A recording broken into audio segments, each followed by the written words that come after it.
Keep yourself in the loop of everything football on the Golden State Media Concepts Football Podcast. The latest news on and off the field, be it college football, Big Ten, SEC, Big 12, Pac-12, ACC to the NFL. We've got you covered. Listen to the Golden State Media Concepts Football Podcast.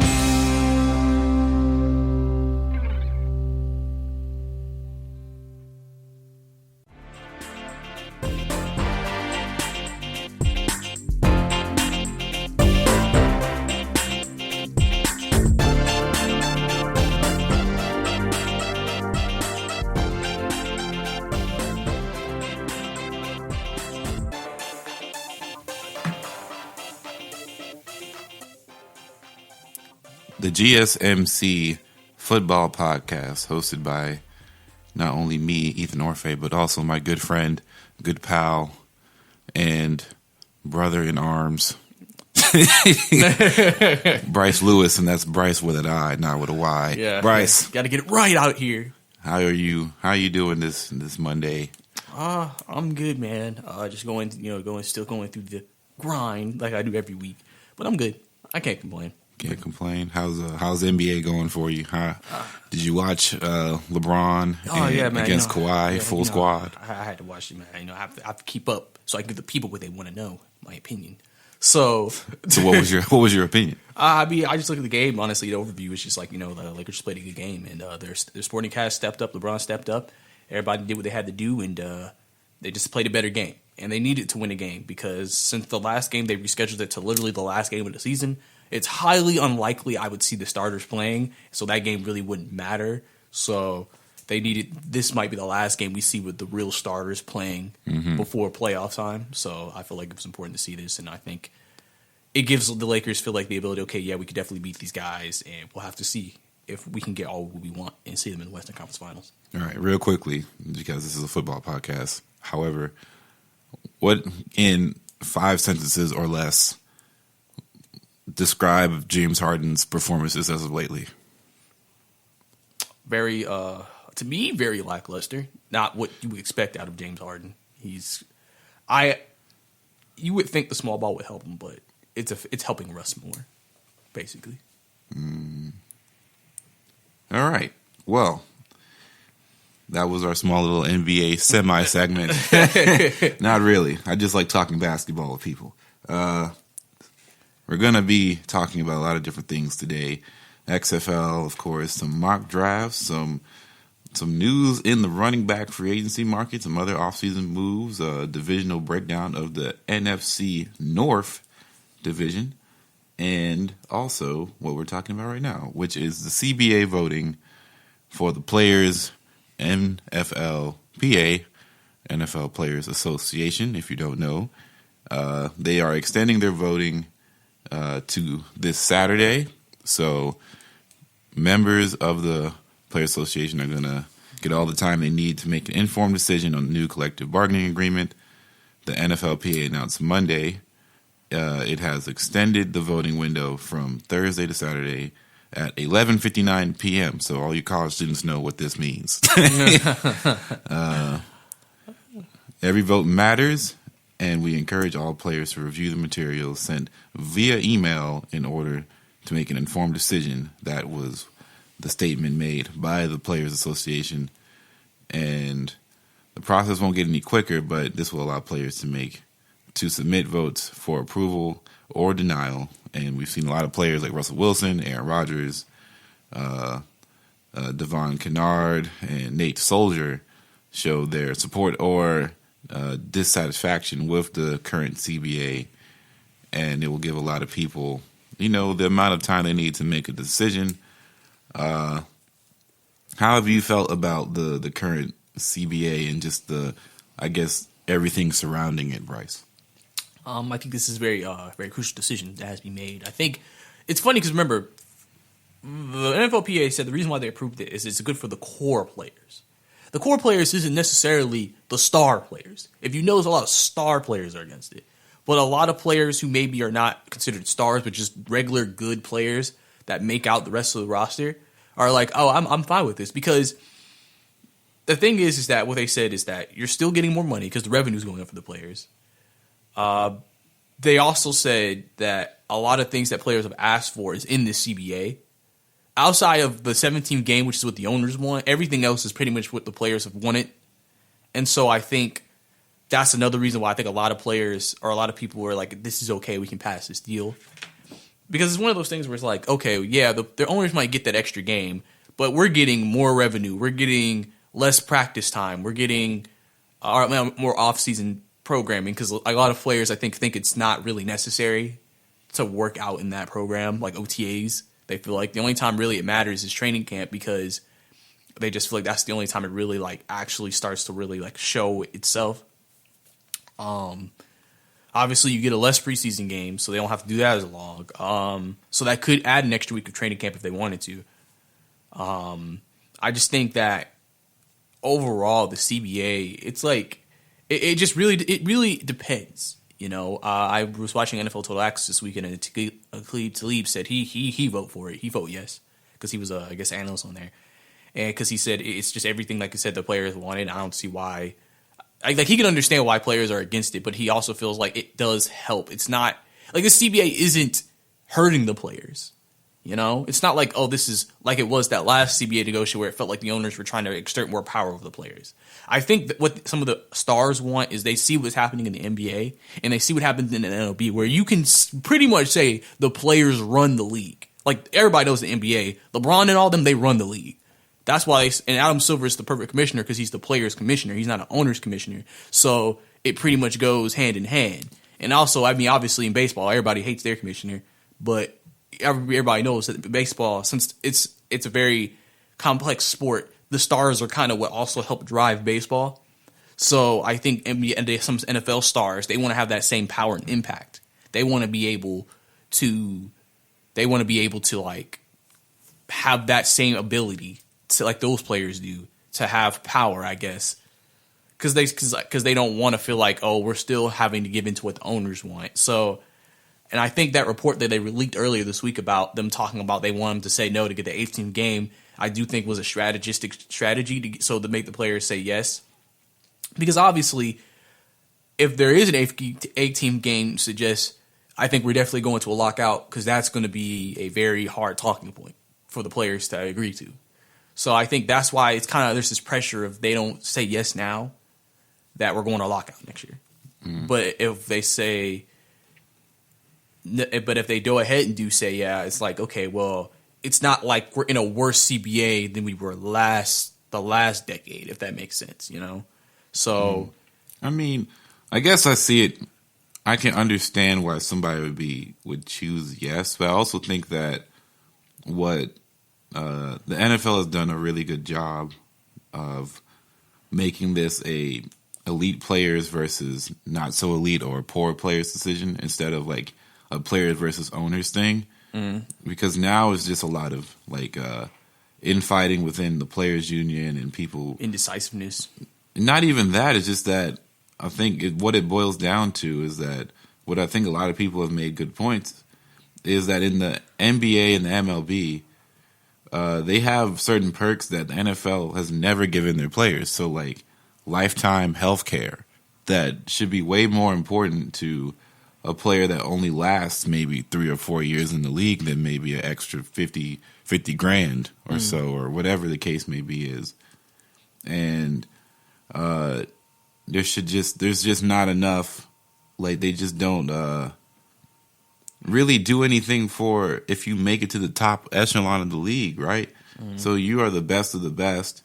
And this happens in other scenarios where unions and business owners, like in factory workers, for example, they have similar problems where they have to go for new contract negotiations or new agreements and bargaining and stuff like that. And the people give them a bad deal for, let's say, the top of the line people who work there, but they'll offer something like training programs and stuff like that and a percentage raise to lower employees. And the lower employees will be like, yeah, of course I'll take this raise. But all the people who were already really good see this already as like a slap to the face. Like, this doesn't do anything for you. And of course, they want to strike, but then you see the lower class like, well, we can't do a strike because we won't get paid, and then especially money. Think about like the guys, like the 7th round pick that might have made a team. They may be only getting paid like $600K for a salary, and I mean, $600K is a lot, but you got to think about like an NFL player's lifestyle. They're probably, unless they try to live more low key, that money could go by a little bit.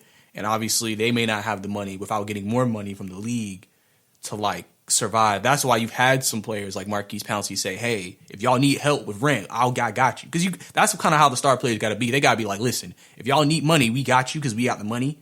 Because the star players may feel like we're the leaders of the players because we're the stars. We're the people who everybody listens to. Mm-hmm. So, they have to do a really good job if they want them to say no. To say, "We got y'all. Don't worry. We'll take care of you during this process." Don't feel like you got to say yes because you're worried that you won't have anything. You get broke. You'll struggle to survive without it. You know what I'm saying?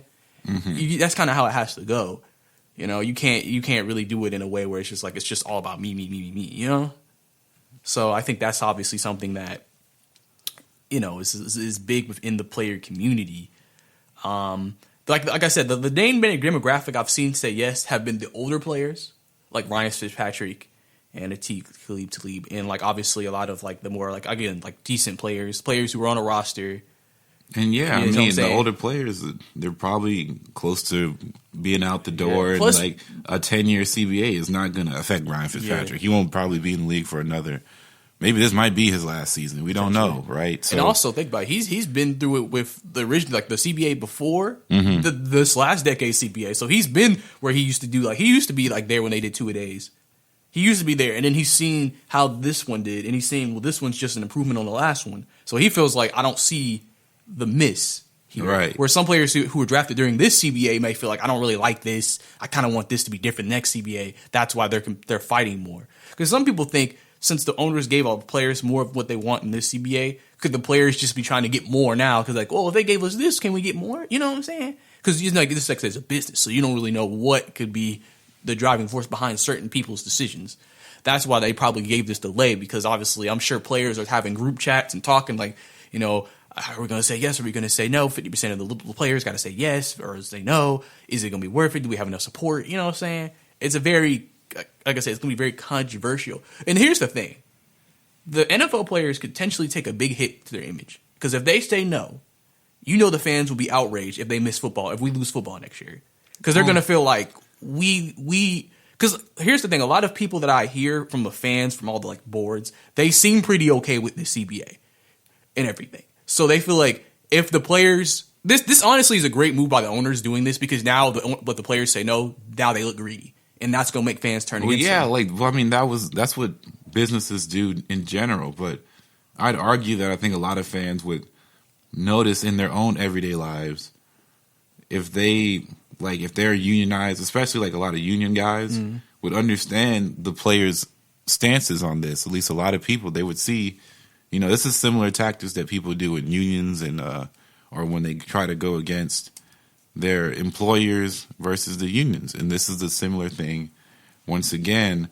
And you want to fight for stuff that you believe you are rights to. And like you see your brothers and your brothers in different sports making or getting these sort of benefits that you just won't get, and like you are in a more endangering sport by statistical reasons, and the owners, like the NFL makes so much money comparative to all these other owners and or all these other sports, and you're just like, the money's there, it's just they don't want to do it because they haven't been pushed to, their hand has been forced because they keep creating this infighting between the higher class and the lower class of NFL players, and it just seems to be something that continues to go on. So we just have to see what exactly happens, what the voting comes in on Saturday. So Saturday at 11:59 p.m.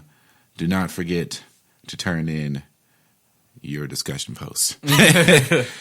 All right, so we're going to take our first break, and then we're going to get into the XFL Week 6, looking forward after a really, really entertaining Week 5, really competitive one.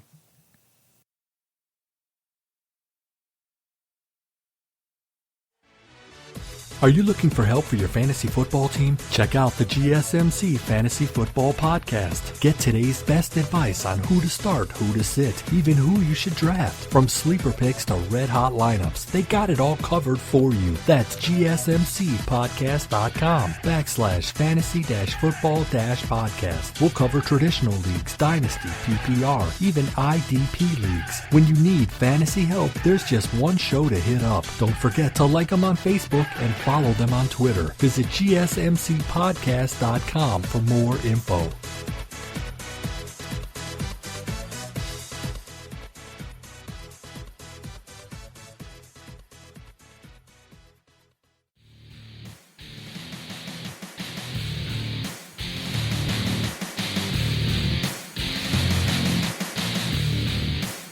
All right, so come back in. We're going to talk about the XFL upcoming Week 6. So here are the standings after Week 5. An exciting Week 5, really, but DC gets their first win in 3 weeks against St. Louis Battlehawks. They beat them, so now DC is number 1. Battlehawks are number 2. New York Guardians 3-2 now after starting out 0-2, I think. They won their first game. They went to 1-2. They went to 1-2. Yeah. It seemingly looked like one of the worst teams in the league, especially defensively. Had a really good defensive performance this past weekend. They have won 2 straight, and now they're third in the race. Tampa Bay Vipers took another loss this weekend and are 1-4. In the XFL West, we have Houston Roughnecks 5-0. Yes, sir, baby. A +7 touchdown for compared to against, so 21 touchdowns for, only giving up 14, and their win streak continues. Dallas Renegades are 2-3. They took, I believe they lost this weekend to the Wildcats, who are LA's favorite team, maybe, in football. Because I feel like, does anybody really care about the Rams? Or no one cares about the Chargers? Yeah, but have you seen the Rams' new logo? Oh, yeah. That we're supposed to talk about that in off-season news. So. I just wanted to see. Yeah. Okay. And LA actually beat the Vipers, not Dallas. It was the Guardians. My mistake. However, then we have Seattle Dragons, who I feel so bad for. Yeah, they feel like I always feel like they catch their record. They are better than their record says they are. And it's just been a real tough go. They've played 3 road games, and they've lost all of their road games, and they're on a 3-game losing streak, and it's just not good. They have not been able to really, really put a solid win together, but I still think that they're one of the better teams in the XFL comparative too, and we'll just see how things shake up. But looking onward to Week 6, here are some matchups. So on Saturday, March 14th, 2 p.m. ABC, which I think is the first time being on ABC now. No, wait. They've been on ABC before, right? Yeah, I think so. I think their first week, they were on ABC. Yeah. It's kind of, it flip-flops. Sometimes it's on ESPN, sometimes it's on ABC. Yeah, I've noticed recently they've kind of started doing more ESPN2 and SS1. Yeah. But, yeah, usually they try to get on primetime games if nothing's coming up. Yeah, so ESPN is not this time. Well, they'll have ESPN2 for Sunday. But ABC, Houston Roughnecks versus the NY Guardians, New York. So I know you are an adoptee of the Houston Roughnecks as a supporter. New York Guardians, 2 wins in a row thus far. What do they need to do in order to try and stop this Houston Roughnecks team that seemed to, even when I don't think they played their best game last week, but they found a way to win? What do they need to do to slow down the onslaught of touchdowns and passing yards from PJ Walker and all of those boys? Yeah. I feel like personally, just from what I've seen, Houston has a very explosive offense. I feel like they have the best quarterback in the XFL. Because I feel like every team literally has made a quarterback change this year, outside of Houston. It feels that way. I could be wrong. Outside of St. Louis, even though St. Louis' original starting quarterback got hurt, he's been there since week 1, so they haven't made a change. But literally every other team has made a change at quarterback, And obviously Perez for the New York Guardians, hasn't played the best, but he hasn't played horribly, and he wasn't toxic to the culture like Matt McGloin. So, and then honestly, they've just really ran the ball. That's their strength. They run the ball and they try to play good defense. And they're going to have to hope they can have some ball control this week and get P.J. Walker to throw some more interceptions. Because if it gets high scoring, I don't think they have a chance. I just feel like they don't have the offensive gun to keep up. Now, Houston's defense, now I'm saying that, isn't world beaters. They're not out here shutting everybody down. You can get something on this defense. But usually it's just they're able to score enough offensively, and that's usually how they're able to come out and win a lot of the time. You know, obviously, I feel like people are always saying that P.J. Walker is their this season MVP for the XFL, so, and could be the first quarterback signed after the season to get a job in the NFL. But, you know, I think that the New York Guardians, if they just stick to their game plan, play some good defense, get some turnovers, I think they have a chance. I think that's the recipe in every game, I think. If you can run the ball and eat up clock and then get turnovers on defense, I feel like any team would love to be able to do that. It's just you have to win with your strengths, you know? So. Mm-hmm. Yeah, I would say, which is actually crazy because I'm looking at the offensive leaders. Tampa Bay Vipers are top of total offensive yards per game because they're, I guess they can't defend anybody.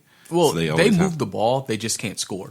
That's their problem. So they're usually getting a good chunk of yardage. It's just... Well, to be fair, though, they've their stats are kind of inflated a bit because they've played in a few blowout games in the past few weeks. But they've also, like, when they do play some tough teams, they do find a way to get in the end zone. They just move.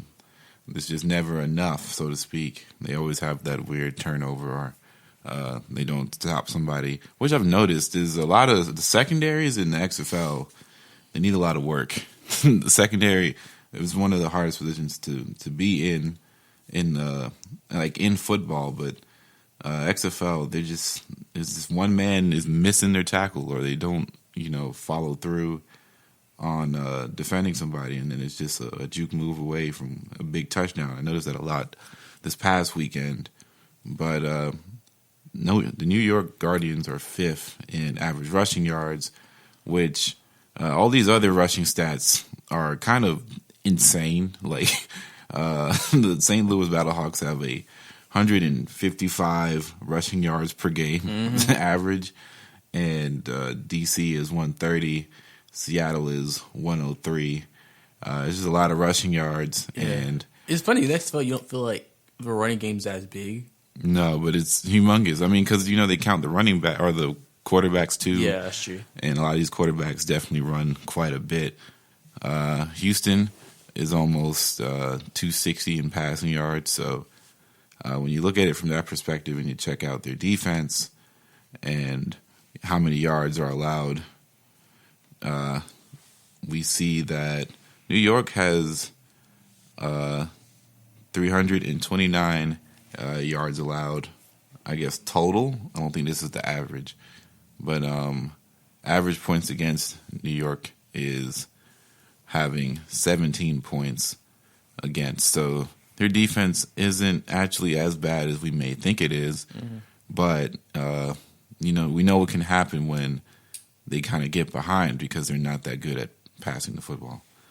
So the next game that you probably should be checking out is probably Seattle versus LA, because I think if Seattle doesn't win this game, right, they're pretty much done for their season might be over. Oh, most definitely. Because LA is 2-3. If they can get to 500 next week. Because you said Seattle was 3rd in their conference or 4th? They're 4th. They are 1-4. And who's 2nd in their conference? Dallas. And they're tied with LA. Yeah, they need to win this game because all you got to do is be a top 2 to get to the playoffs. So they still have a chance to get in. Mm-hmm. So this is a win or essentially hanging up for the season for Seattle. Like they can't go out sad this week. But LA plays really hard, and so does Seattle. But Seattle will be at home, so they have not. They play a lot better at home, even though they're 1-1. But away, LA has lost both their road games. So being on the road has been quite tough for some of these teams. In retrospect, though, Dallas Renegades are going up against the DC Defenders, who are undefeated at home, but the Renegades are also undefeated away. So the Renegades have lost every home game and has won both of their away games, and the Dallas Renegades are on a 2-game losing streak going into this week. Both of those games were at home. Of course, we know Cardell Jones was benched, and they ended up picking up a win. Yes, I guess this is the end for Cardell. I don't know. I mean, I can only assume that until they announce who will be the starter, because he was benched because he threw a pick again.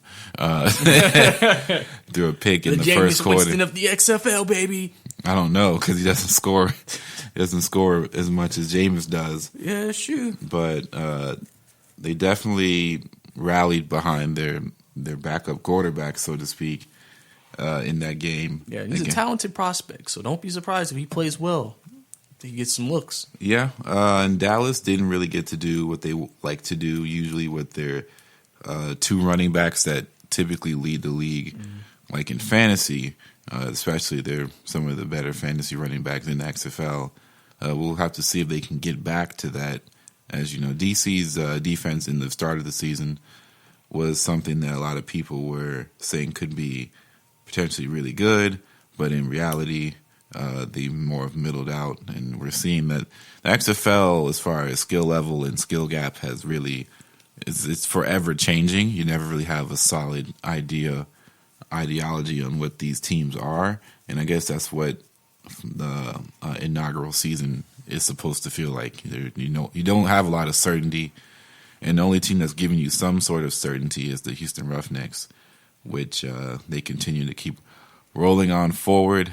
And then finally, another Saturday game on FS2, not FS1, FS2. St. Louis will be on the road against the Tampa Bay Vipers, which St. Louis does not have a positive road record, but the Vipers have only have 1 win, but they are 500 at home, 1-1. So what can possibly be done? They like to run the football a lot, as they lead the league in rushing quite handedly as well. But so does St. Louis. So we might not see a lot of passing going on as much as we would like to see. But play action, probably. A lot of play action. Yeah.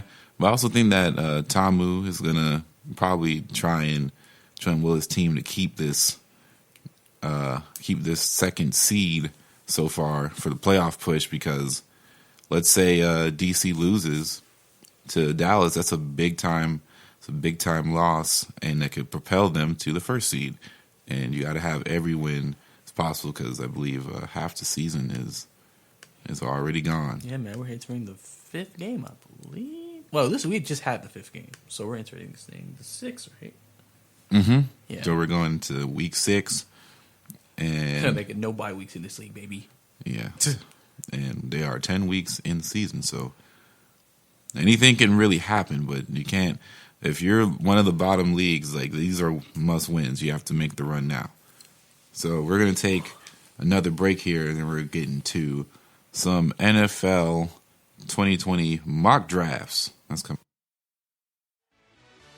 Check out the show that's built on the MMA. From the UFC to extreme cage fighting, they got the fights covered. Check out the GSMC MMA podcast. Get the latest news on past or upcoming fights. Join us as we talk to and about some of the biggest names in the MMA, past, present, and future. When it's the fight game, there's just one show to check out. GSMCpodcast.com/MMA-podcast. Don't forget to like them on Facebook and follow them on Twitter. Visit GSMCpodcast.com for more info.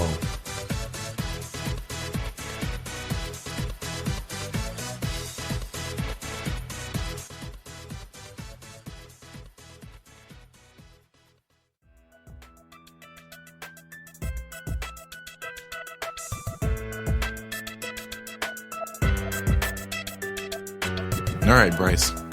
NFL mock drafts. It's mock season. As you know, We're getting close to some people's pro days, and that can drastically change some things, but it's always fun to go back and look at mock drafts because they change over the weeks and weeks leading up to the draft. So just going over some general interesting changes. I saw last weekend, because I was doing my college show, some people were showing Tua to the Redskins, and I thought that was phenomenal. It felt good to see that I am not also a crazy person. However, they have Chase Young going to the Redskins once again, saying, they might trade down if there's a good offer, but if not, they should take Young, not Tua. And I don't want to stay too long on this, but let's just say I don't agree. But which is interesting, though, for the third pick of the draft. They're saying that maybe the Lions take Jeff Okudah, especially since there have been rumors of getting rid of their best cornerback they've had for a while, and Darius Slay. Darius Big Play Slay, yes, sir. Yeah, so maybe they're looking for a younger replacement that costs significantly less money, right? I mean, obviously that high in the draft, it's still decent, but not the same probably what you're paying Darius Slay. And then they'll have Isaiah Simmons at pick number 4, and then we get to Tua. So for the Giants, which they get pick number 4, a lot of people think that the Giants are probably going to try and trade down. But Simmons would be somebody who could instantaneously help their struggling defensive efforts, because last year their defense was quite a train wreck, really. It was not good. And they just let go of Alec Ogletree, who has been their most solid player, I would think, for the last few years. Obviously, he's been one of the better linebackers in the league, even though nobody talks about him. So obviously, I feel like this was another cap casualty. Just more of we just want to get younger at the position, and then they can get a young up-and-coming, potentially star linebacker in Isaiah Simmons from the Clemson Tigers. So, I completely understand the move. But that's why I think if you're making a pick like that, I feel like, you'd be open to trading down. Because you could still probably get another linebacker still a little bit later and also accumulate some picks. Plus, obviously, with a lot of the Tua talk, obviously they know teams are going to be calling about trying to trade up. So obviously they're going to use that to their advantage and see what they can accumulate from a trade if they did decide to make a trade and trade down. I don't know, man. I just think Isaiah Simmons might be one of those guys who ends up being one of the better players of the draft. Like, when Patrick Peterson went in 2011, he went number 7, but I have a strong feeling that he was probably, for me, I always felt like he was the best player in that draft class. And, he hasn't gotten a championship, so to speak, but his play, when he's not hurt, has been nothing but one of the better quarterbacks, like one of the best top 5 consistently since he's been in the league. So, I don't know, man. It's a tough decision, definitely, but when in doubt, always trust GM Dave Gettleman to get the job done. All right, so number 6, because Miami, we pretty much know that Miami's taking a quarterback no matter which quarterback it is. There's a lot of reports coming out that they already know who they want. They want Tua. It's just that's why they're trying to make calls and everything to set themselves up to have to get Tua. Like, that's why if they have to trade up to the 3rd pick to get him, they'll do it, because that's the guy they've zeroed in on. That's the camp. Tua's camp wants to go to Miami. Miami wants Tua. They both want to be united. And I think they even said that the owner of the Dolphins already signed off on it, and basically it's just literally getting to draft day and making it happen. Right. Because I think what happens is it sounds like they're putting all their eggs in his basket. So if they weren't able to get to it, that's probably going to make them have to change. But I'm sure if you're a smart team, you'll have a backup plan, which I'm sure they'll still probably take a guy, and that's when you start getting to maybe either Justin Herbert or Jordan Love. But Tua is the guy they want to go with here. But that's why all the reports you hear about, like, Tua's combine meeting with them was weird, or they're interested in other quarterbacks more. I think people think that's more smoke screens just to make people think, you don't have to trade up. We won't even draft him. So, it's how it is out here in the draft game. Everybody's trying to it's basically like a game. Because no team cares what you want to take. If they want them more than you, they're going to try to get him. So you want to try to do what you can to set yourself up to get the player that you actually have number one on your board. Right. Number 6, Justin Herbert, which has kind of been a consistent idea, but it's also been noticed that they could take, a free agency guy who's been questionable if he's going to stay with his prominent team he's been with for the past 2 decades, or I honestly don't think he's going to go there. You don't think Tom is leaving? I don't think he's going to go to San Diego. Where would he go? I mean, I feel like it's going to be. It's funny because everybody's trying to throw everybody's team into the hat, but I don't know. I don't know where he's going to go. I just don't think he's going to San Diego. And I think, and even if he went there, if San Diego was smart, they still LA. need to. Oh, I keep saying San Diego. No, everybody does it. I do it all the time. If LA is smart, they would still draft a quarterback because Tom was only here for 2 years. And your backup Tyrod Taylor. So as soon as Tom leaves, you're right back in the same situation. He could retire after Trevor Lawrence. We don't know what the quarterback's going to look like in 2 years. So you still probably need to draft a guy to have him behind Brady. So when that time comes and Brady's like, all right, I might dip. All right, now you got a guy you can insert in there and still continue the success of the franchise. So it just really depends. But if they don't get Tom and they draft Herbert, he'll probably be in a position battle with Tyrod Taylor to win the job for this next coming season. And we'll have to see what happens because the Chargers have talent. So it's not like he's going into a situation where, how most teams in the top 10, top 5 usually aren't that talented or they have a lot of issues. So it's just like it could be a little risky putting a new guy in there like a rookie quarterback. Well, San Diego, they have talent. They have receivers. Austin Eckler. I think they're going to re-sign Hunter Henry. We'll have to see. The offensive line needs to improve. They did make that trade with the Panthers, trading a tackle for a guard. And they have deep defensive players. So it's not like he's going into a situation where it's like, man, it's like Cincinnati. Like, man, I don't know. It's like a situation where if everything comes together and they really formulate what happens in free agency, Justin Herbert, if he proves that he's a good quarterback, San Diego could be right back in the picture next year as a playoff team, in my opinion. But we'll have to see because some people even think there may be debate if they even go with Justin Herbert. Some people think he might. Again, Jordan Love is coming up as somebody they might consider taking, just depending on who they like more. I don't know. Jordan Love is projected to be pick 13th to the Colts. And I think that'd be a great spot for him just because the Colts, they have – remember, they built the team that was ready to win with Andrew Luck. Then Luck left. So if he gets to that situation, it's not like he's going to a less talented situation. The Colts have one of the best offensive lines in the league. That's extremely important if you're going to bring in a quarterback like Jordan Love. And if they could get some more weapons around him from the receiver position, the Colts could be definitely an offense that could be hard to stop in the future if they can form the right pieces around him and produce later on. So that's kind of the big thing there. I don't know, man. I don't feel like I still am a believer in Jacoby Brissett. I just don't. But I guess it's probably better to have somebody like a Jordan Love. But I mean, it's not going to be an automatic his job, but maybe competition. And then because they're still in talks with potentially signing Phillip Rivers as well. So the plan B, if they don't land Phillip Rivers, could be finding the long-term answer in the draft. And, Jordan Love has been getting a lot of love, so to speak, in all this talk. Somebody that you might be interested in, pick 16, Christian Fulton, projected to Atlanta, cornerback out of LSU. Yeah, I've seen that a lot. I mean, he's a fine player. I mean, I understand why they would say we need a corner. Obviously, with Desmond Trufant in there, and I mean Desmond. I think Desmond going to stay. I don't know. They might cut Desmond. I think he'll stay another year.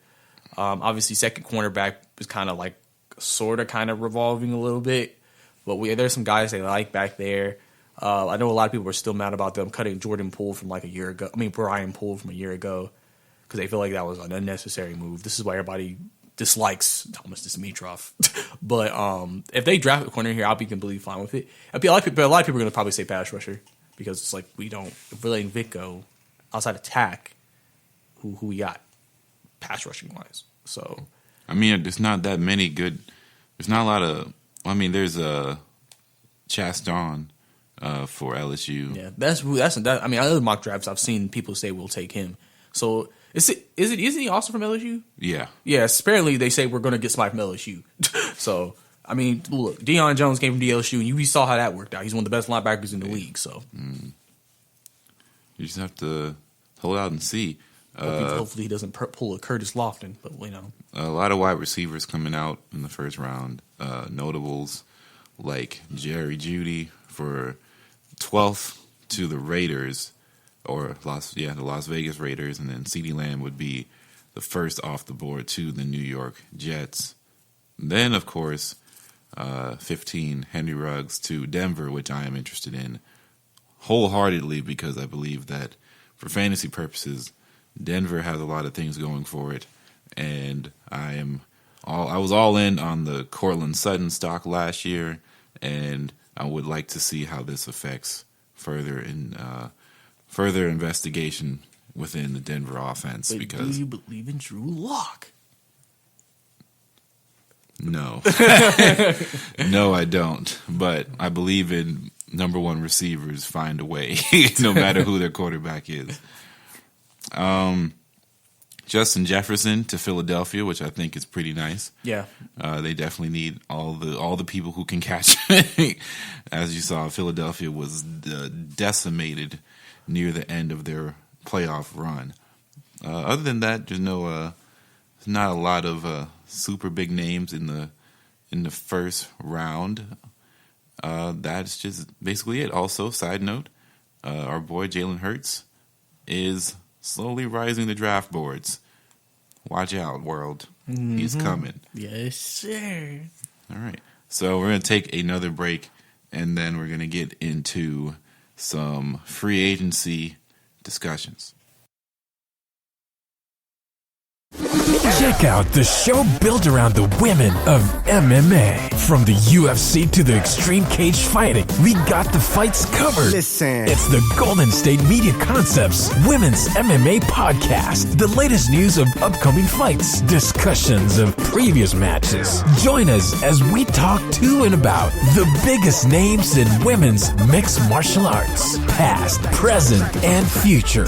When it's the women's fight game, you know where to listen to. The Golden State Media Concepts Women's MMA Podcast.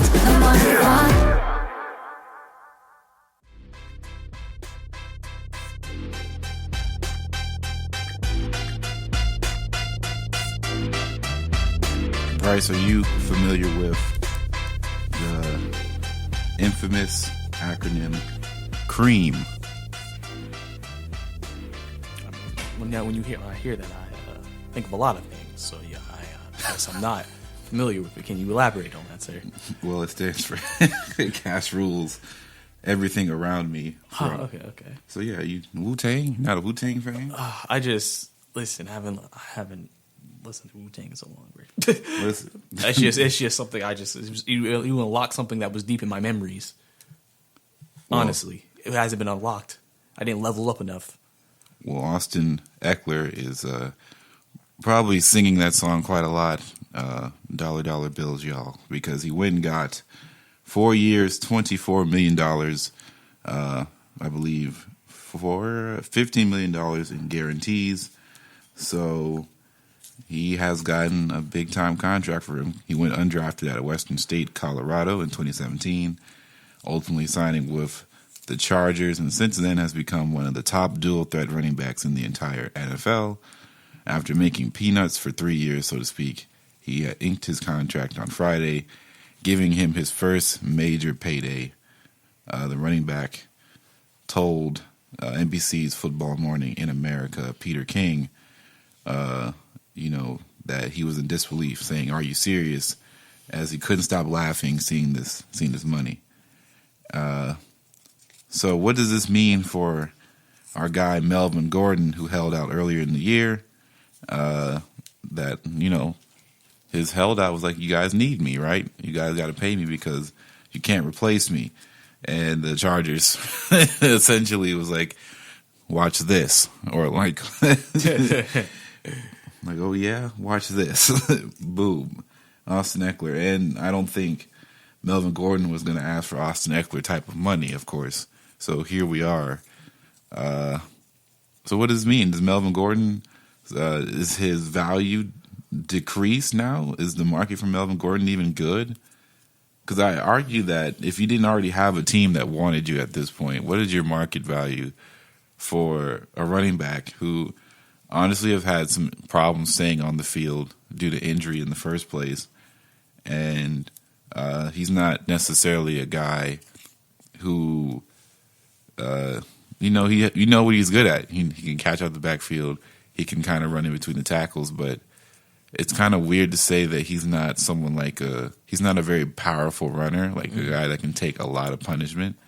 He's kind of like one of those guys that you want on a pitch count or throw, running in a 2-back system. So how much do you pay for a guy that runs in a 2-back system?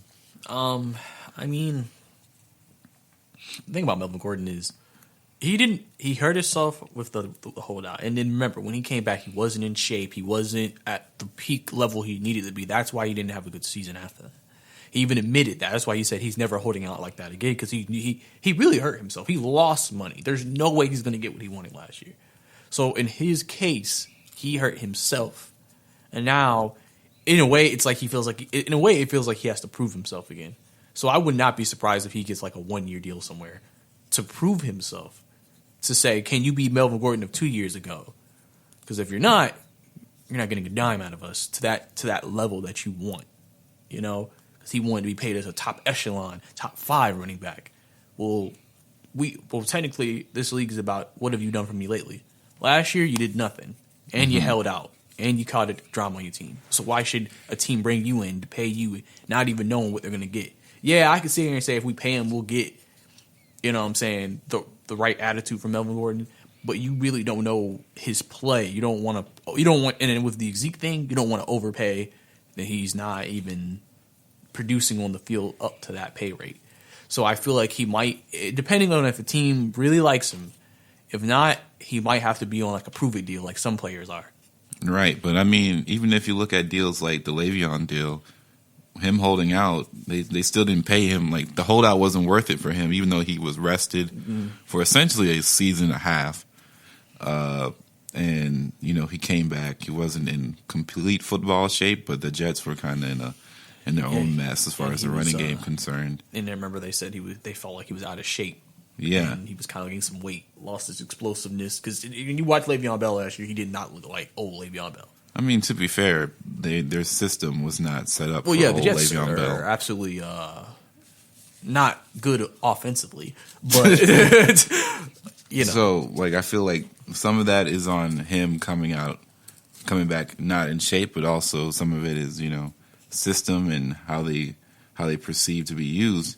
Like, I believe Kamara had a pretty down year because he got hurt, and I also feel like the Saints didn't use him as he was once before.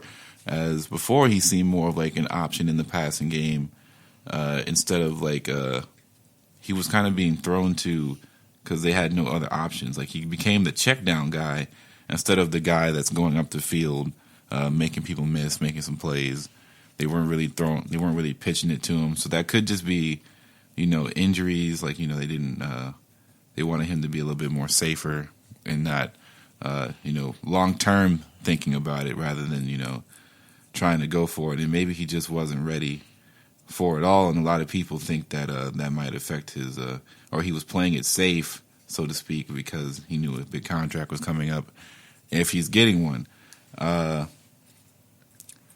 Considering that someone like Kamara is a 3rd-round pick, he's not making top NFL echelon money from the league, so to speak. He is getting some pretty decent coin from endorsement deals all around, but.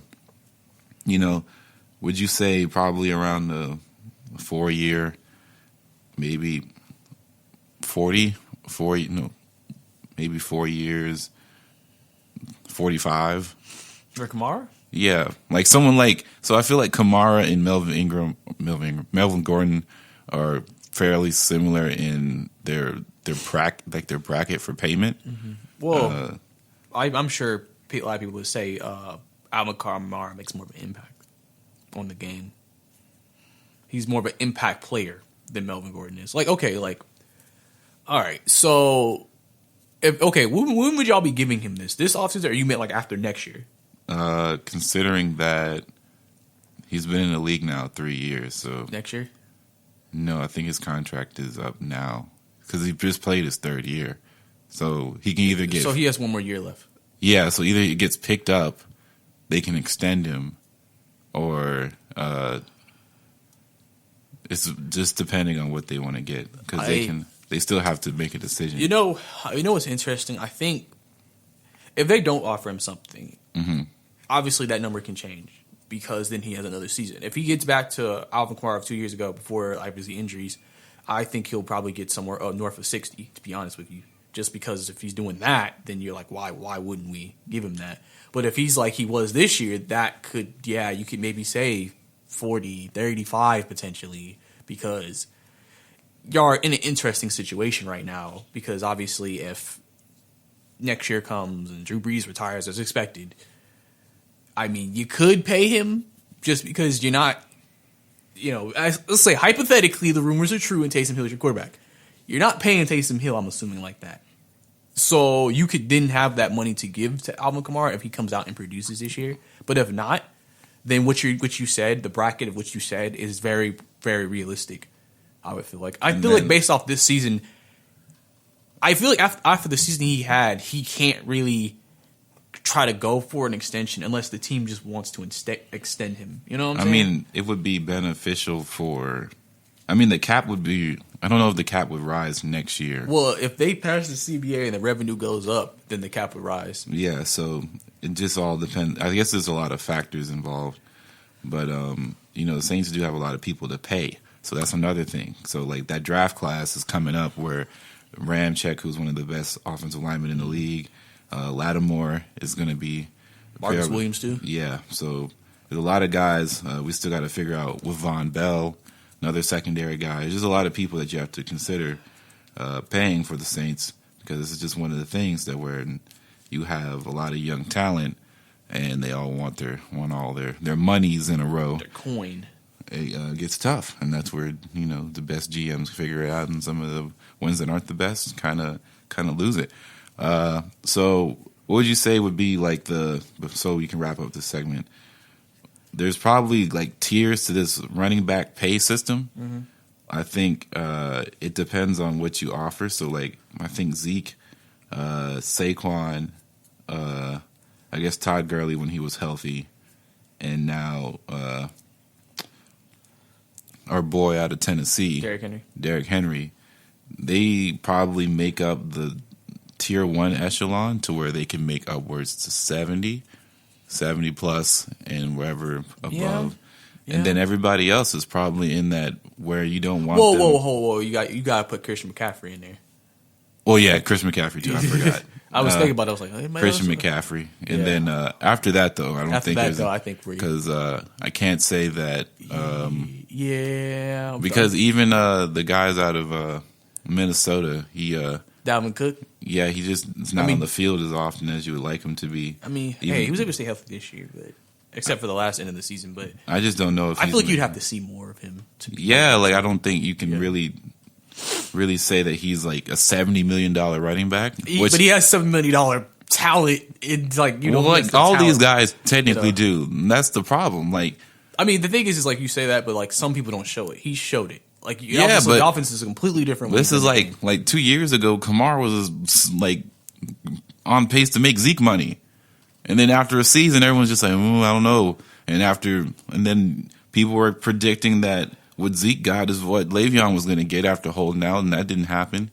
And even when Zeke got his money, everyone was just like, maybe that wasn't worth it. Mm-hmm. Like, even though Marlon Mack is a perceived bell cow, right? He's a good running back. A tier 1. But he's not a tier 1. Would you say he's a tier 2 even? Yeah, I would say like anybody who has to share carries because of whatever reason, either because they can't handle the load or they don't want them to handle the load, there's no way you're paying that person $70 million.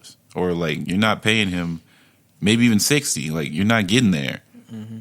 So you have to be the offense. You are the offense.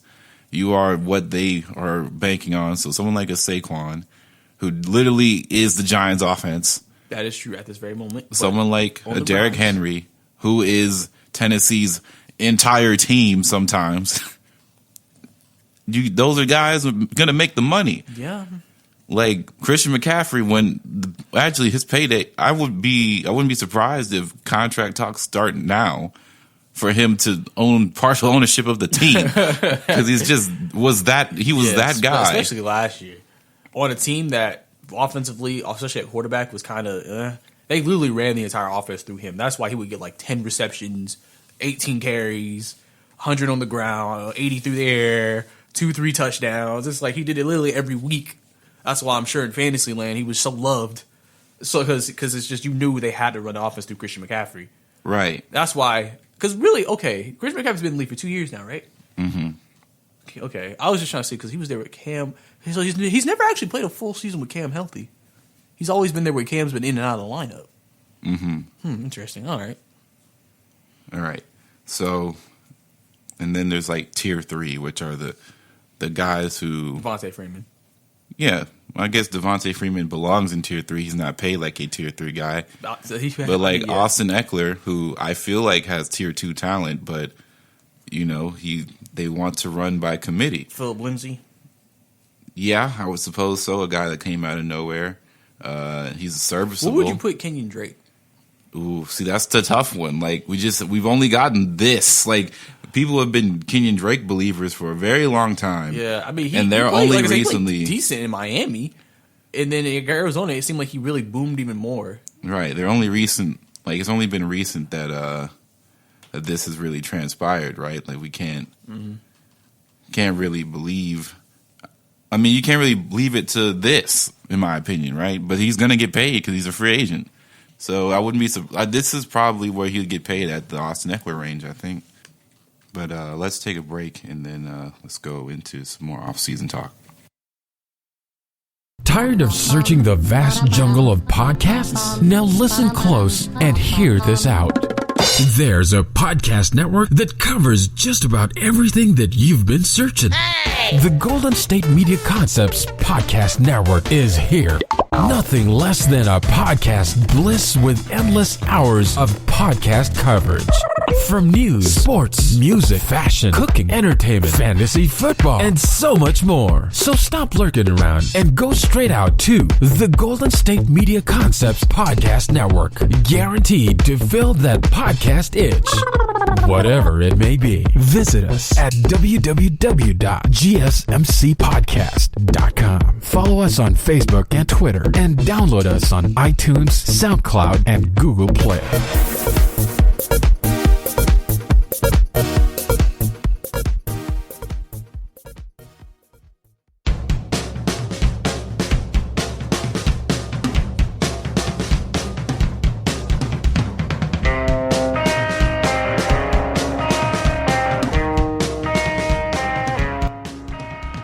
All right, Brice, what do we have for some more off-season news and notes?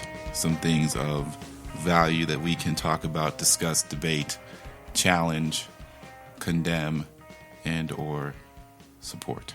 Well, this weekend, the Cowboys apparently offered Dak Prescott a contract. I believe it was $34 million, 3-year deal.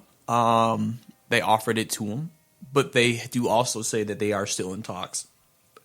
But that was the offer they gave him recently. So I think it was interesting that they still haven't creeped up towards past 35. I think it's interesting they've kept it below that. Obviously, the years are about right because I've said before that Dak Prescott wants to get another big contract. It's a smart money move because he's waiting until he's 29 or he's still in his prime. Or quarterbacks have their prime a little later because they can go a little longer.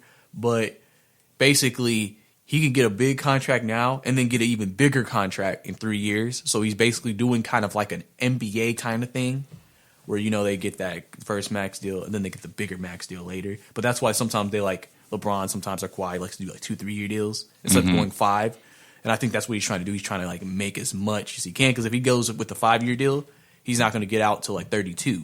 And then, like I said, we don't know what's going to happen over those years. If he doesn't impress or prove things, 32-year-old quarterback, people may feel like if you don't prove it by this point, are we really going to pay you money to be my franchise quarterback?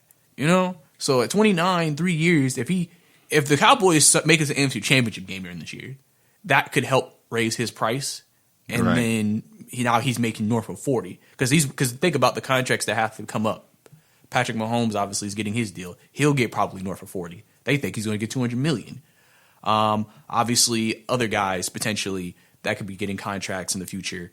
I don't know. Has Deshaun got his yet? Deshaun hasn't got his yet. Deshaun got his contract coming up. So obviously, Deshaun, you would think since he's literally the savior of Houston a lot of the time, he's going to get a big deal.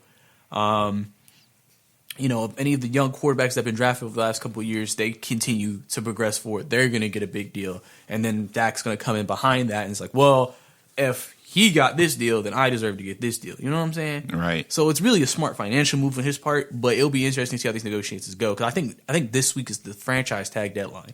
So there's pressure, obviously, from both sides to get a deal done. So we're not entering franchise tag talk, but we'll have to see because obviously if the franchise tag does happen, Dak's publicly made it clear he'll be very unhappy. So what do you think about that? Well, I think that I feel like they're trying to lowball him a little bit with this 30 because they offered him, I think, similar numbers, right? Mm-hmm. The season before. I just think they just lowered the years. Yeah, and maybe he wants a deal closer to what Kirk Cousins got. Where his was all fully guaranteed. But But like the the timeline was like 3 years, right? Yeah, 3 years, $88 million, I believe. Yeah, and I think not to say that he may not want all guaranteed, but the time frame and he wants to be able to control his destiny. Essentially, you don't want to be one of these guys in a 5-year, 6-year contract window where all your money is essentially. If your money isn't front loaded, you're just basically taking pay cuts every so year because you're probably going to restructure your deal. If say like they're in championship window time, a quarterback that's in championship window time that's already been paid typically aren't having a fun time anymore because they have to either sacrifice for the betterment of the team to get other people paid, or they're always arguing saying that I got us here. And I deserve more money. I was paid for what I've done before, but I'm not getting paid for what I do now. This, that, and the third. As you can see with people like, not to say he's a quarterback, but Julio Jones was one of the most vocal. He wasn't very vocal about it. However, in that Falcons offseason that I paid attention to pretty hard, he wanted to be paid as one of the best wide receivers in the league because he believes he is, which he is. Mm-hmm. And for what he's done since his last contract, he felt like he deserved more money. And what did the Falcons do? Gave more money. Right. And now look where the Falcons are. Because they not only did that, but look what happened to Matt Ryan. He was like, I deserve more money. I need a new deal. Well, at least he took a pay cut, so it's all good. And look where we're at. Listen, we don't want to get into that conversation. We do not. But yeah, I feel what you're saying. But in other news, also, the Bills have signed cornerback Josh Norman to a 1-year deal, which is interesting because Sean McDermott is the coach that started it all for Josh Norman back on the Panthers, I believe, right? I think that was the biggest thing that come out of that was that he's getting reunited with the coach that really connected with him on the field. And that's when we saw the best of Josh Norman. Since he went to Washington, it's been not really the best. People believe he did not play up to his contract. And I feel like I've seen a lot of plays of him getting burned. That is also the case. But, new times ahead. He's getting paid for that 1 year, and we'll just see what happens.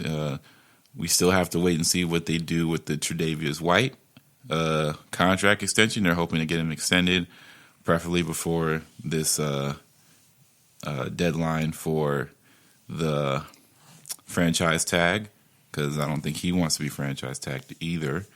Everybody wants to get paid. But, buffing up that defensive secondary is very important because you got to have guys that can play there and be consistent. And it's always good to have at least a couple veterans that at least know what they're doing on the field and, know how know how to come in at a camp, and you're not having to. It's one thing when you can get a bunch of young guys back there, but having a veteran voice in that secondary can really help young guys out and really keep people wanting to improve on their craft. So I don't think it's a bad pickup. I think it's pretty good for the Bills and pretty good for the Redskins because they got off of. They don't have to deal with that anymore. Yeah, exactly. And and also I've only asked you a question about this opinion. They said that the Buccaneers are very much in line to court your former backup quarterback for Drew Brees, Teddy Bridgewater. What would you think about that if they were to make that deal? I'll be very happy for Teddy and also very sad to see him walk away. But he has to walk away because we cannot afford to keep him, and he deserves to go start somewhere where he'll have the full attention on him, and he gets to do whatever he wants to do on the field, and he deserves to make $30 million. And if the Tampa Bay Buccaneers wants to pay him $30 million, no quarterback really to me in this draft, in this free agency class, deserves it more than I think Teddy Bridgewater does. To be able to come back after that gruesome injury, let go from the team that drafted you. Essentially, they moved on and said that. I don't think it was any hard feelings, but at the same time, it was not anything. It wasn't a good look. And then they come to the Saints to essentially be the perennial backup. He was paid pretty handsomely as a backup too, comparative to most backups in the league. Assumed to be Drew Brees' heir by a lot of New Orleans standouts and people who keep up with the team because, we just assumed Drew Brees would be out the door by this point. But that just has not happened. Drew Brees keeps playing. Then Taysom Hill happens where now we have this guy just doing all this stuff in the middle of the offense, all throwing the ball, and now we're not sure if he's going to be the heir or not, but of course, the silver lining was when Drew Brees went down, Teddy Bridgewater stepped up and showed that he is a starter in the National Football League and starter caliber and really made a name. Really, really up-leveled his free agency stock to, I guess, the $30 million level. So maybe I might see, 3 years, $30 million. I can see him making $30 million a year, probably for 3 years or so. Depends on what Tampa's really ready to shell out, but I'm hearing $30 million from different sources that I've seen on the internet. I feel that. Yeah. Yeah, I think he deserves it, man. Go get yours, Teddy. I feel like it'd be a great situation because I feel like Tampa has one of the best offenses in the league in terms of weapons. They're one of the better teams in the league. Yeah, James doesn't throw 10 picks. They're in the playoffs. Yeah, they have a lot of talent. Obviously, Chris Godwin, I think, is becoming. I don't know if anybody's accepted that, but kind of is a number one. He's a. He puts up number one numbers. He's a 1.5. Yes. That's why I don't know if anybody's really saying it, but because everybody looks at Mike Evans as the number one because it's Mike Evans. But obviously, they have two elite receivers. Plus, Rashad Perriman came on last year when they got hurt, and then he started picking up big numbers. And then obviously, I don't know if they're gonna bring back OJ Howard, but obviously, if they bring him back, they still have Cameron Brate. They have two running backs. Offensive lines are not the worst. It's decent, not the worst. And defensively, they're getting better. They have a lot of young talent, obviously spearheaded by Devin White from LSU last year. Haven't you noticed that a lot of NFC South just always has that elite middle LSU linebacker?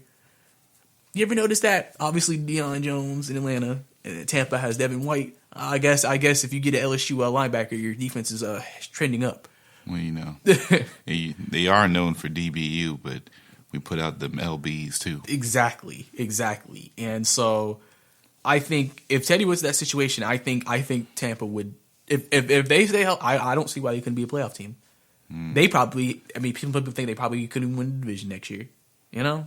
Just really depends. Yeah, I wouldn't hold it past. We'll have to talk about that at a later time, though, as we'll take our final break. And now we're going to get into the divisional discussion for the NFC North Division.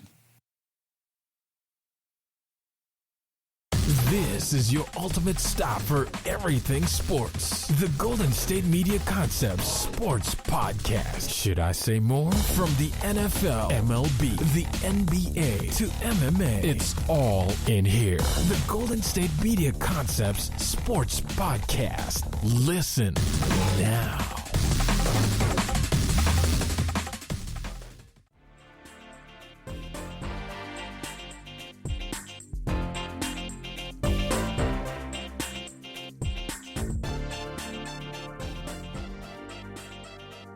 All right, so we're talking about the NFC North for the divisional breakdown of the week. And just a disclaimer, Detroit fans, Detroit City livers, people in Michigan, we apologize for this. But we're talking about the NFC North. So, Brice, I'm going to start firing off some trivia questions about the NFC North and see if you can guess who it is. All right. Which team ended up being 4-2 in division play?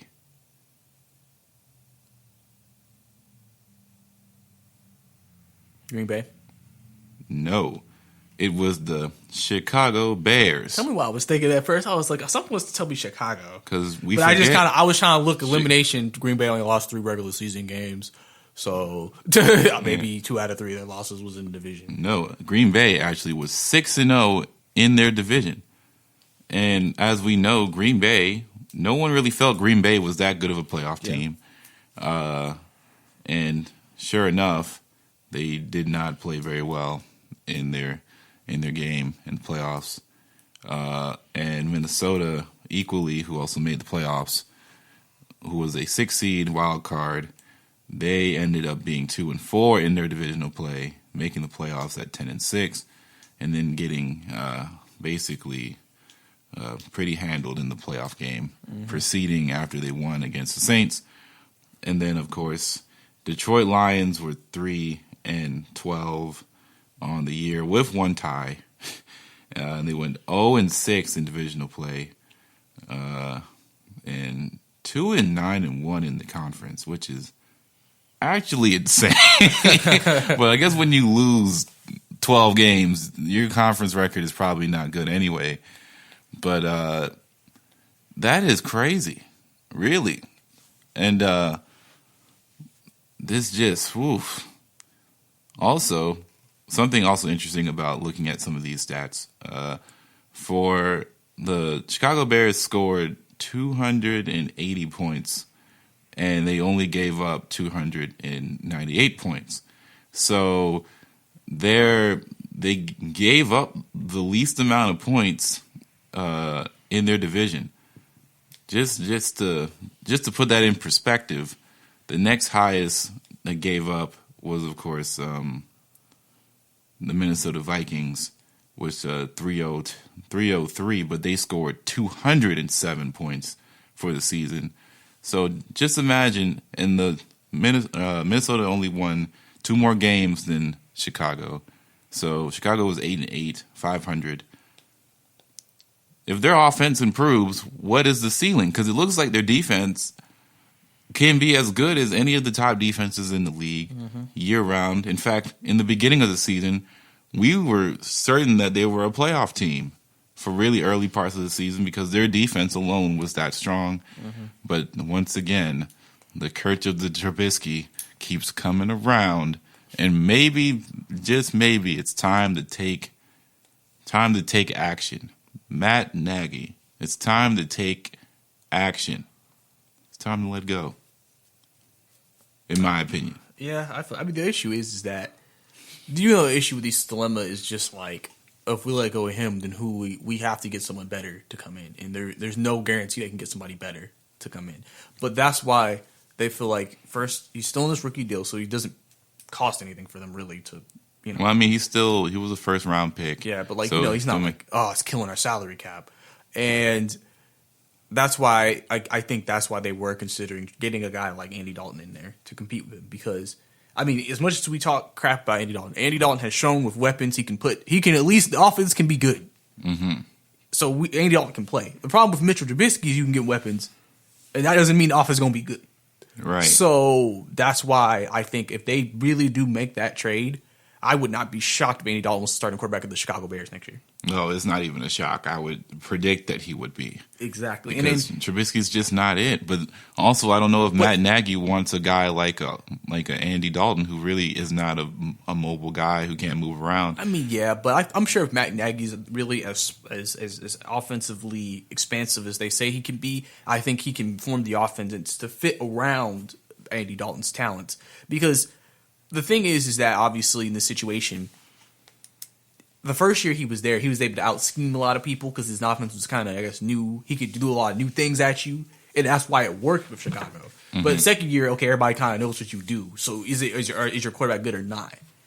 Andy Dalton, I think, can if they form the offense around him, can start to do some things. And I mean, obviously, they're real. Obviously, I'm sure their goal is to bring Andy Dalton and not to have him start, but just to push Mitchell to be like, all right, Mitchell, if you don't play well, you're benched. And you never know if that's going to drive someone to be even better. Because the thing about they say is like Mitchell Trubisky, it's not like his work ethic is the problem.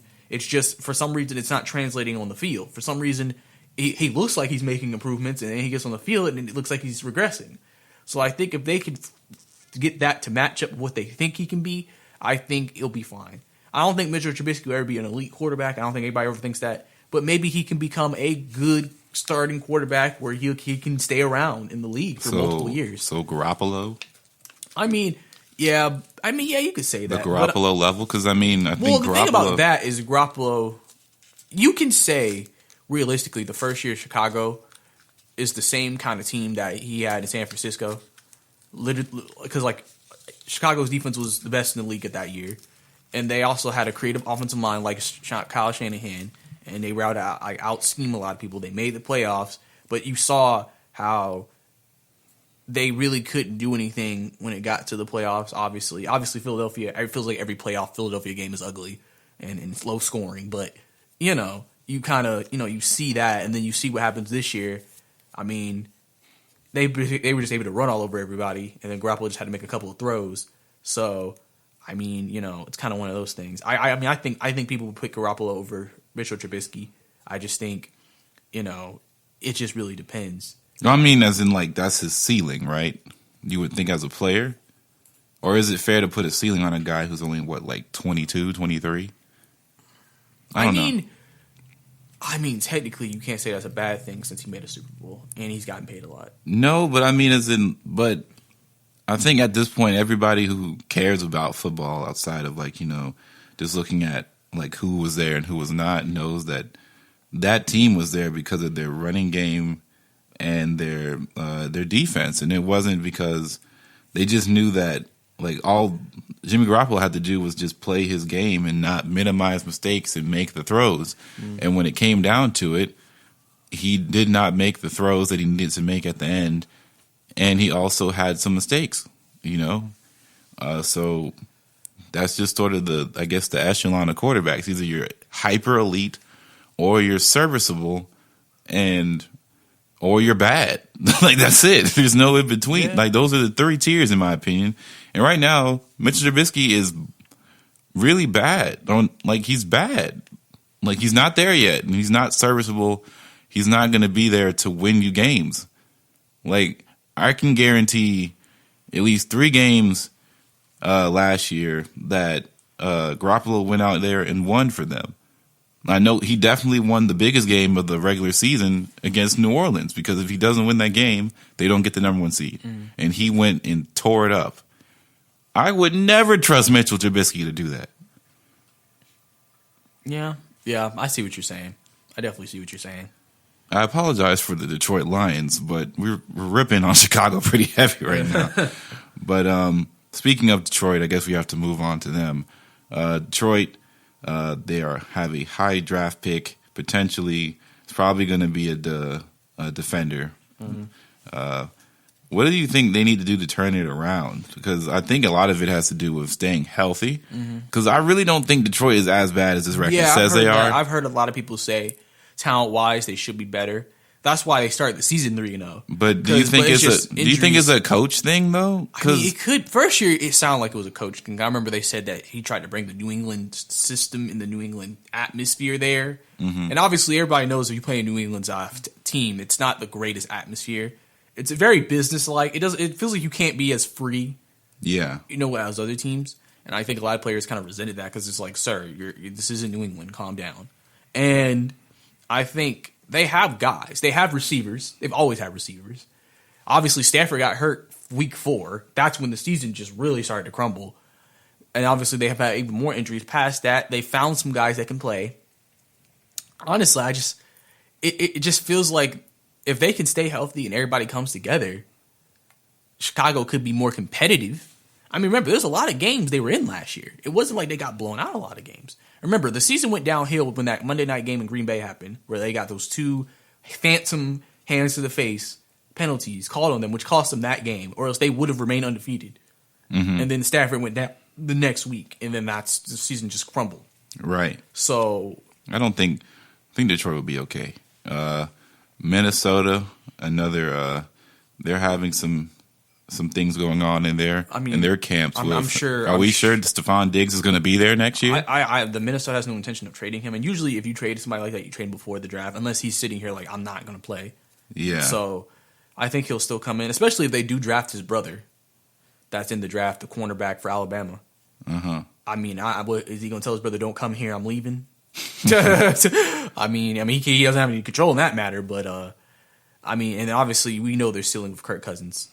You know the ceiling, and they ain't getting past unless Kirk Cousins somehow just gets on steroids. It was a good week for Kirk Cousins when he beat the Saints. It was a real good week for that young man. I think that's why everybody's just like, why can't he play like this? Why does he not play the same in prime time? I mean, you could argue that was a primetime game he played in against the Saints. Maybe sometimes it's just I really just think that they went up against a 49ers team that I don't think anybody else in the NFC was going to challenge. Yeah. And the 49ers There's just some teams you just know. Yeah, the way they run throughout that playoffs is like they're not no way. Just far and away they were the better team. Just all in all. And Minnesota, they have a lot of talent, but there's always been since Teddy, since Brett Favre. Well, I can't even count Teddy. Like, since Brett Favre, they haven't really been able to make a legitimate case for them to be Super Bowl contenders, and their quarterback situations have limited them in similar fashion. So, unless Kirk Cousins can make his leap in this final year of this deal, I think this is year 3 now. So, I think it's coming up. Yeah, his deal's after this year. So, I think it's very safe to assume he will not be getting re-signed by the Minnesota Vikings unless somehow he makes a historic run. Right. And then, of course, Green Bay, one of the older teams they have in the league. Roster. They got to get younger. They have to be more physical in defense, and they have to get better receivers for Aaron Rodgers. Which, I don't even know where they are in the draft. I think they're... Well, since they had a high record and they made it to the NFC Championship game, they're probably, I would say, 29 for 20. They're probably 30 for 29. Yeah.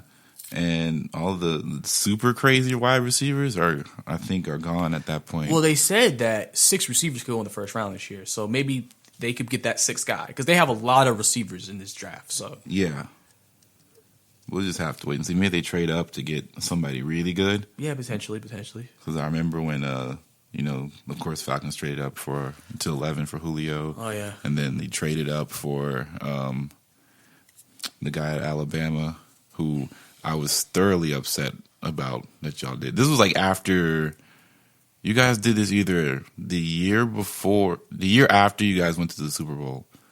Your first round pick, you guys traded up and got I can't even remember. You guys wide receiver. Oh, Calvin Ridley? Yeah.